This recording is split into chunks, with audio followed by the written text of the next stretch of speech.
bonjour. On va attaquer notre sujet qui nous réunit aujourd'hui sur les grandes étapes d'un projet de méthanisation. Donc on va avoir une première partie rapide sur la Banque de la transition énergétique et l'accompagnement des financements sur ces sujets de méthanisation. Et ensuite, on rentrera dans le vif du sujet avec Pierre Larive qui travaille chez RDF et qui vous présentera les grandes étapes d'un projet de méthanisation. Juste, moi je me présente, donc je suis Odin Soireau, je travaille à la Banque de la transition énergétique et je suis en charge de l'analyse des demandes de financement de transition énergétique. Donc très rapidement sur la Banque de la transition énergétique, ça fait 2 ans qu'elle a été créée au sein de la Banque populaire Auvergne-Rhône-Alpes. Donc c'est vraiment une entité régionale aujourd'hui. Il y avait 2 objectifs à la création de cette Banque de la transition énergétique. La première, c'était qu'il fallait qu'on monte en compétences sur les demandes de financement. On avait de plus en plus de clients qui venaient nous voir avec des projets de transition énergétique qu'on ne savait pas forcément aborder.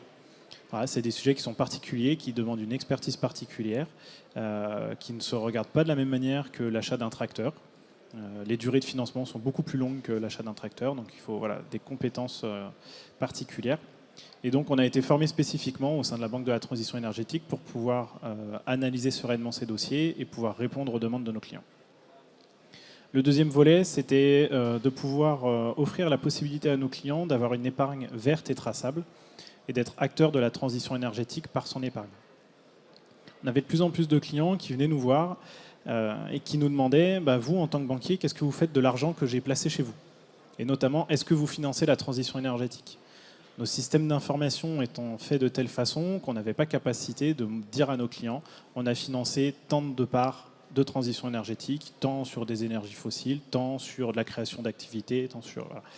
Donc, vu qu'on avait cette demande qui était de plus en plus importante, on a créé des offres dédiées à la transition énergétique, donc à la fois d'épargne et aussi de financement. Donc on a de l'épargne transition énergétique qu'on va isoler dans le bilan de la banque. On va avoir des crédits sur la transition énergétique qui vont être isolés aussi du bilan de la banque, et ce qui va permettre de les mettre face à face et de garantir que l'épargne dédiée a été affectée uniquement sur des financements de transition énergétique et pas sur d'autres typologies de financement. On a le troisième même objectif, c'est de pouvoir apporter un accompagnement global pour nos clients dans leurs projets de transition énergétique et pas seulement de répondre à une demande de financement. Bien souvent, on a des clients qui viennent nous voir en disant « j'ai un projet de transition énergétique où j'aimerais bien faire du photovoltaïque, j'ai de la toiture, je ne sais pas par où commencer, je ne sais pas qui aller voir, je ne sais pas qui est de qualité en termes d'installateur. » Et c'est pour ça qu'on a noué des partenariats avec certains installateurs, avec des bureaux d'études, donc on a audité, pour lesquels on est sûr de la qualité de leurs travaux, de la qualité de leur analyse. Et donc, on peut accompagner nos clients sur un projet photovoltaïque, sur un projet de méthanisation, donc là sur le sujet qui va nous concerner maintenant, de A à Z en fait au niveau de leur projet et de leur fournir des partenaires qui sont de qualité. Sur les champs d'action de la Banque de la transition énergétique, on en a 3. Le premier, ça porte sur les énergies renouvelables. Donc ça, je pense que tout le monde connaît, le photovoltaïque, la méthanisation, les centrales hydroélectriques ou les centrales éoliennes. On va avoir un deuxième volet qui va être sur la performance énergétique. Donc là, ça va être tout ce qui va être lié à la rénovation, donc soit la rénovation des bâtiments pour des particuliers, la rénovation des bâtiments pour des entreprises. Et on va aussi retrouver tout ce qui va être performance énergétique des processus industriels. Il y a des entreprises, par exemple, qui génèrent de la chaleur, des verreries, par exemple. Et cette chaleur, au lieu de la perdre, aujourd'hui, il y a des mécanismes qui existent pour la récupérer et générer de l'électricité qui peut être autoconsommée sur le site. Aujourd'hui, il y a des solutions qui existent et qui sont très intéressantes pour pouvoir autoconsommer. On va retrouver aussi tout ce qui va être lié à l'écomobilité ou l'économie circulaire, par exemple. Le dernier volet, ça va être ce qu'on a appelé l'innovation. Donc là, ça va plutôt être des technologies qui sont moins matures, comme l'hydrogène, le stockage d'énergie ou la chimie verte, par exemple. Sur les clients qu'on est en capacité d'accompagner, ça va être toute typologie de clientèle, que ce soit des particuliers, des entreprises, des agriculteurs, des institutionnels, ou des collectivités locales ou des entreprises comme des TPE ou des PME. Ça, c'est juste pour vous présenter rapidement ce que je vous disais, la solution globale, en fait, c'est de vous proposer des solutions clés en main avec nos partenaires sur la partie photovoltaïque qui vont vous accompagner de l'étude du potentiel. Est-ce que votre centrale Est-ce qu'elle va être bien orientée? Combien elle va produire? Combien ça va vous rapporter? Vous accompagner dans les démarches administratives. Il y a beaucoup de démarches administratives. Donc ils vont vous accompagner pour faire ces demandes. Ils vont faire la conception technique, le montage juridique, réaliser les travaux, vous aider pour aller chercher un partenaire financier. Et enfin, pour la partie exploitation, réaliser la maintenance et le recyclage des panneaux quand ils seront en fin de vie. Sur l'efficacité énergétique, on a d'autres partenaires qui vont vous permettre de négocier vos contrats d'énergie. Donc on a un courtier en énergie qui s'appelle Opéra Énergie. Vous aider pour la négociation des contrats d'assurance, pour aller chercher les meilleures garanties, et principalement avec Alexis Assurance.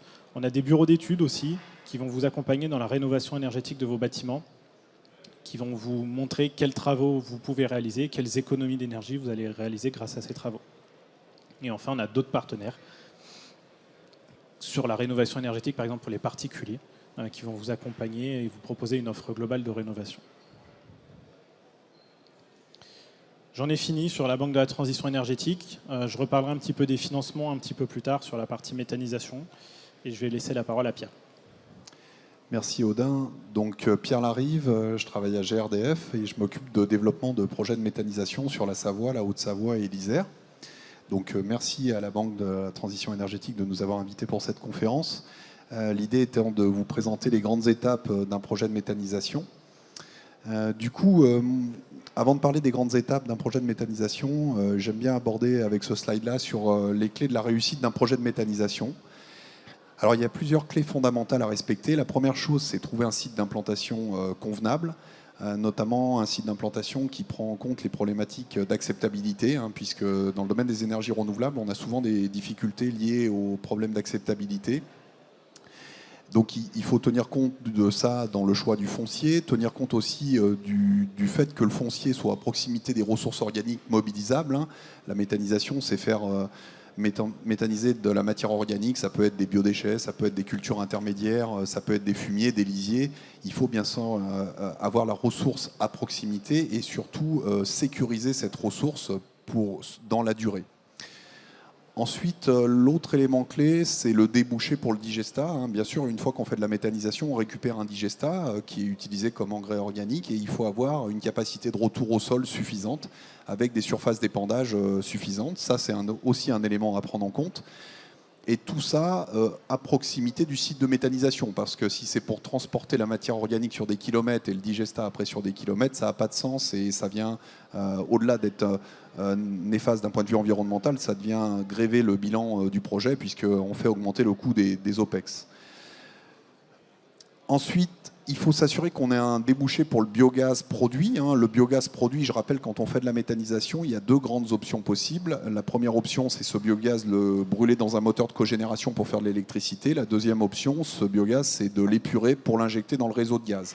Donc, quand on dit un débouché pour le biogaz, c'est s'assurer qu'à proximité, le réseau électrique ou le réseau de gaz de GRDF soit en capacité d'absorber la production tout au long de l'année, y compris l'été, quand il y a des périodes de moins forte utilisation de gaz sur le réseau. Et puis pour terminer, avoir un mode de gouvernance performant, parce que souvent les projets de méthanisation, c'est des projets collectifs. Et qui dit projet collectif dit avoir une gouvernance efficace pour s'assurer que le projet puisse fonctionner dans la durée, pas seulement en phase de développement, mais aussi après en phase de fonctionnement. Ensuite, on a des facteurs clés de succès qu'on appelle des facteurs transversaux. On en a parlé, l'acceptabilité du projet, ce qui est essentiel. Souvent, on met un peu de côté ce volet-là et on pense qu'en travaillant un peu caché son projet, on va pouvoir le développer sans problème. Je pense qu'on n'en est plus à ce stade-là, on est plutôt à une époque où maintenant il faut communiquer sur les projets en amont, aller rencontrer ses voisins, expliquer ce qu'on va faire, répondre aux questions. Il y a des tas de questions et souvent les gens sont contre les projets par méconnaissance finalement et par peur, sans forcément savoir pourquoi ils sont contre les projets. Donc l'acceptabilité sociale du projet est importante. la maîtrise technique, parce qu'un projet de méthanisation, d'un point de vue technique, on change un peu d'univers, puisque c'est des petites usines de fabrication de biogaz. Et donc, on sort du monde purement agricole pour entrer dans le monde un peu industriel. Donc, ça s'apprend, il y a une maîtrise technique à obtenir. Et puis, bien sûr, un projet à l'équilibre d'un point de vue financier. C'est aussi, bien sûr, une clé de la réussite. Et tout à l'heure, on en parlera un peu plus dans les financements des projets. Donc voilà pour les clés de réussite d'un projet. Après, les grandes étapes, qui est le sujet de notre conférence, les grandes étapes d'un projet de méthanisation. Globalement, un projet de méthanisation, il faut avoir en tête qu'il faut au moins 3 ans pour développer et mettre en service un projet de méthanisation. 3 à 4 ans, c'est à peu près le time-lapse classique d'un projet de méthanisation. Alors, il y a différentes étapes qu'on a représentées ici. La première étape, c'est l'opportunité. C'est-à-dire que vous êtes agriculteur, vous êtes dans un GAEC, vous êtes sur un salon, vous rencontrez des constructeurs, vous posez des questions, vous allez visiter des unités de méthanisation, et puis vous vous dites, tiens, à la méthanisation, les autres en font, pourquoi moi, j'en ferai pas aussi ? Donc voilà, déjà, il y a l'idée et l'envie d'y aller, c'est le premier élément indispensable. Et une fois qu'on a eu l'idée et l'envie d'y aller, il y a la première étape qui est très importante, c'est l'étude de faisabilité. Donc l'étude de faisabilité, généralement, on se fait accompagner d'un bureau d'études sur la faisabilité. L'idée est de dire, est-ce qu'un projet de méthanisation, ça va être en mesure de s'intégrer dans mon exploitation, dans mon modèle d'exploitation agricole ? Des exemples, par exemple, faire des bilans fourragers, regarder le retour au sol, comment agronomiquement tout ça va s'intégrer dans le parcours cultural. Donc la faisabilité, qui est une étape importante qui va durer environ 6 mois. Et une fois qu'on a validé cette étape de faisabilité, à chaque étape, il y a un peu un go, no go. Une fois qu'on a validé cette faisabilité et qu'on s'aperçoit que ça peut s'intégrer sur notre système, sur notre exploitation, il y a la phase de développement. Alors la phase de développement, c'est quoi ? La phase de développement, c'est la phase où on va aller sécuriser les intrants si on a décidé de faire ça avec d'autres partenaires. On va gérer l'instruction administrative du projet, permis de construire, agrément sanitaire, ICPE, puisque c'est des installations classées pour l'environnement. Toute la phase de développement du projet qui va prendre une bonne année, globalement. Et puis, ensuite, on va, et même un peu en parallèle, moi je trouve, on en parlait avec Audin, il faut aller voir son banquier assez tôt pour le plan de financement de son projet. Bien souvent, les gens viennent un peu trop tard voir les banques. D'ailleurs, je laisserai peut-être Audin en parler un peu, mais globalement, il y a un vrai sujet sur le fait d'aller voir la banque avant pour développer le financement. Sur ces parties, sur ces financements-là, les projets de méthanisation, c'est des projets qui sont longs dans la durée, qui sont lourds en investissement. On est sur plusieurs millions d'euros. Et c'est vrai que le banquier, ça va vraiment être un partenaire clé dans ces projets-là. Et il faut l'embarquer le plus tôt possible. Il faut que le plus tôt possible, le banquier soit au courant du projet et qu'il puisse déjà se dire est-ce que je suis prêt à accompagner mon client sur un tel projet industriel, sur des tels montants, ou est-ce que je ne le suis pas ? Ça, il faut que vous soyez au courant le plus tôt possible. Parce que si vous avancez, notamment dans la phase de développement, qui va vous demander quand même un investissement financier qui n'est pas négligeable, il faut quand même que vous sachiez à peu près a priori si le banquier il est prêt à vous suivre ou pas. Si vous investissez déjà, je vais donner un chiffre comme ça, mais si vous investissez déjà 100 000 euros et que vous venez voir le banquier au tout dernier moment et que vous apprenez à ce moment-là que le banquier n'est pas prêt à vous suivre, c'est un petit peu dommage. Donc surtout, il faut embarquer le banquier le plus tôt possible, surtout que nous, on va avoir des exigences. Et ces exigences, plus elles seront prises en amont, plus ce sera facile. On va avoir des exigences, notamment en termes d'accompagnement. Nous, ce qu'on souhaite quand vous faites un projet de méthanisation, c'est que vous ne soyez pas tout seul dans votre coin. Il va y avoir peut-être une dizaine ou une quinzaine d'entreprises qui vont travailler sur votre projet de méthanisation. Il faut les coordonner. C'est assez difficile de les coordonner, de s'assurer qu'ils vont faire tous les travaux, qu'il n'y a pas une étape qui manque entre deux interlocuteurs. Et donc, le suivre tout seul, c'est très compliqué. Donc nous, ce qu'on souhaite, c'est que vous soyez accompagné par un assistant à maîtrise d'ouvrage, par un maître d'œuvre. Et ça, c'est des exigences qu'on va en avoir. Et plus tôt vous en êtes au courant, plus ça sera simple dans le déroulé de votre projet. Ensuite, on va avoir des exigences en termes de fonds propres, en termes de ratios à respecter. Et pareil, ça, il faut que vous en ayez conscience. Nous, il faut qu'on modélise un business plan le plus tôt possible pour pouvoir voir si ça passe par rapport à nos critères. Et sinon, quelles améliorations ou quelles modifications vous pourriez réaliser sur votre projet pour pouvoir respecter les critères du banquier au moment du financement. Sur le... Ouais, justement, c'est ce que je voulais dire. Sur la partie financement, il n'y a pas que du financement bancaire. Il existe plusieurs typologies de financement. Il peut y avoir des apports en fonds propres par des fonds d'investissement pour solidifier les fonds propres du projet. Il peut aussi y avoir de l'investissement participatif. C'est notamment intéressant parce que ça permet de s'ancrer dans le territoire. Et je reboucle un petit peu sur la partie acceptabilité du projet.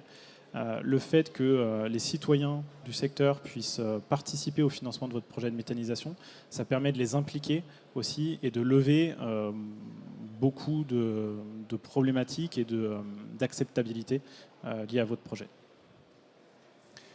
Parfait. Et du coup, donc, quand vous avez obtenu votre plan de financement, on va partir sur la partie construction. Donc, la partie construction, souvent donc, accompagnée d'un assistant maîtrise d'ouvrage et voire d'un maître d'œuvre, avec une phase construction qui généralement dure bien 12 à 18 mois sur un projet de méthanisation.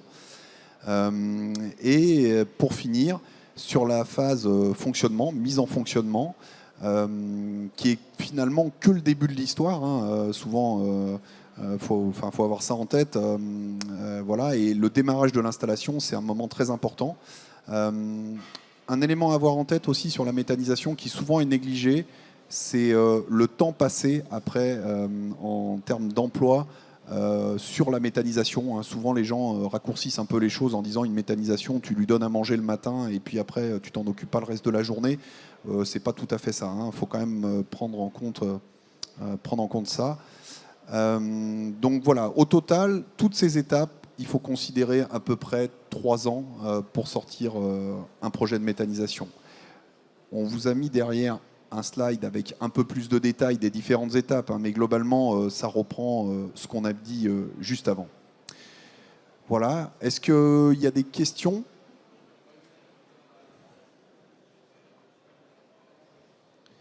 Si vous n'avez pas de questions tout de suite, que vous avez des questions ultérieures, il y a le stand de GRDF qui est juste derrière. Alors après, en dehors du sommet de l'élevage, GRDF se tient à disposition pour pouvoir répondre à vos questions. Sur la Banque Populaire, on a un stand au niveau du hall 1. Si vous avez des questions sur les financements ou sur les accompagnements, sur la méthanisation ou la transition énergétique de manière large, n'hésitez pas à passer. Je vous remercie. Merci.